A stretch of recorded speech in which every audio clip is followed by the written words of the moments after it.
And we're back. I know we said we'd hack in this video, but it is worth taking one more look at an example set from our audio routes download.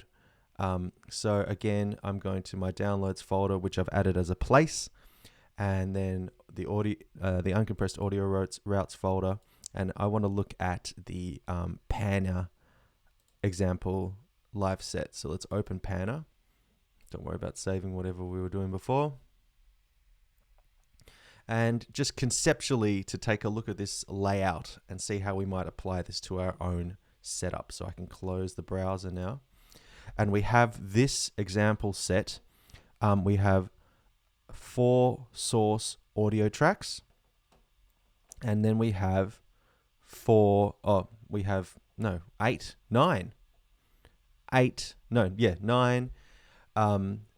return tracks in Ableton, used in Ableton here.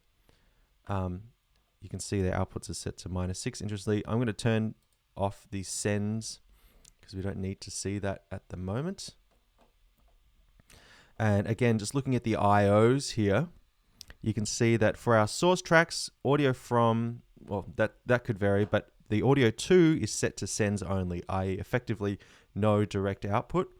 And then our return tracks in Ableton are set to send their audio to the external output 1, 2, and then 3, 4, 5, 6, 7, 8, 9, 10, 11, 12, 13, 14, 15, 16, 17, 18. You could consider these in your setup as either pairs of, or more likely, individual speakers. So your 8 individual speakers here. We could even start to rename these in our context. Speaker 1,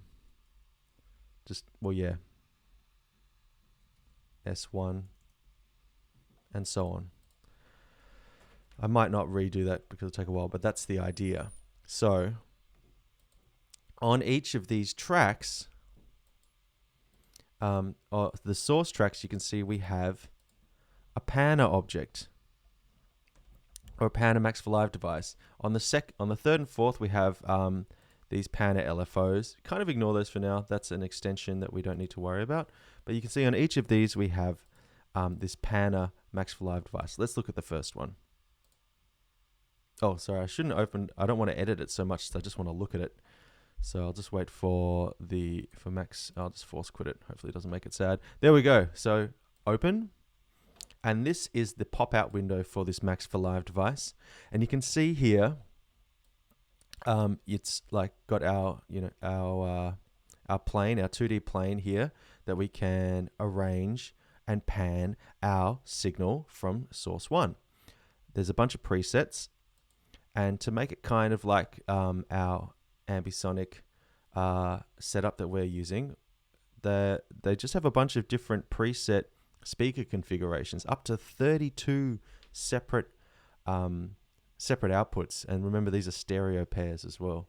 But let's just do that 8 speaker one. I'm going to choose 80B. Oh no, I'm not. Octo 1. There we go. That's kind of similar to how I believe everyone's been conceiving their 8 speakers in a circle around a central location. And we won't be really able to hear the effect of this, but we can see it. And what internally in that preset, what we have done is, this isn't where it happens, but internally here, it has routed multiple outputs from this one device to these 8 or 9 separate return tracks. So if I play a track, let's launch this one clip here. Cool. And you can see with this setup, it's one source of audio. It's going into this Max for Live device, and we can change the azimuth. And as it gets closer, you can see it starts to send it separately around these different outputs. You can also see it down here too. Of course, we've got to a part of the audio where there's not much sound. So maybe we'll just tighten up that loop.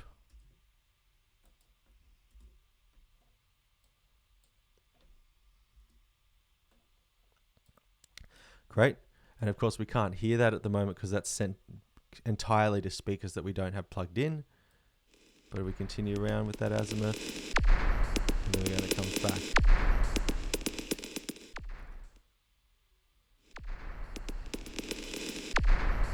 And you can see in this instance as well, because we're using 8 speakers, it's only using the first 4 sends here, including the low frequency effect channel.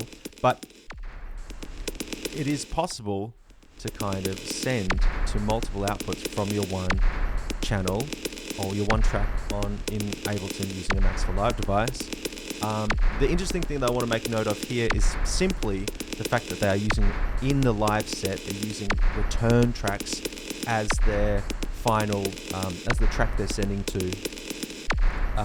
reach the speakers. Again, this is plugged into speakers 1 and 2. This is connected to the real world speakers 3 and 4, etc. So just consider that.